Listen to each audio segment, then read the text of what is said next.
Okay? Pag po, greatest playwright, Shakespeare. Sagutin, drill tayo, sagutan mo, okay?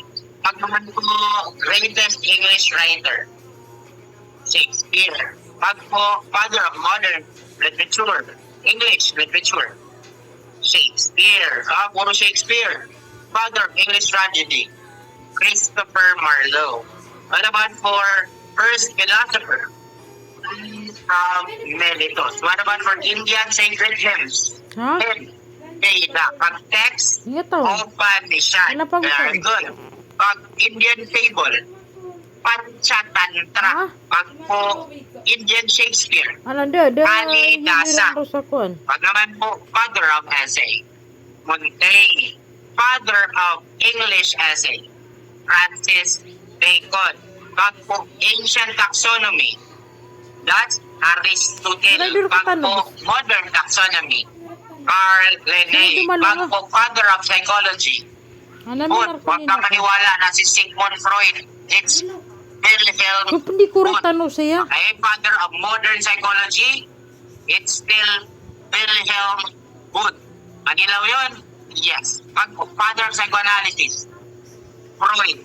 Pag po, father of debate, Protagoras. Okay, pag po, father of modern communication, Alexander Graham Bell. Pag naman po, father of purposive communication, that's Aristotle. Pag naman po, horror and detective stories, Edgar Allan Poe. Pag greatest Indian writer, that's greatest Indian writer, Tagore, the father of thrills. That's the Greeks. Ayusin mo sagot mo. It's called the place of origin of earthquake. Place of origin, that is the focus. Ano yung nasa taas ng focus? Epicenter. Focus dito. Epicenter dito. Ang lawak, magnitude. Magnify. Ang intensity, that's gano'ng kalakas. Malinaw? Yes. Okay. Lag daw.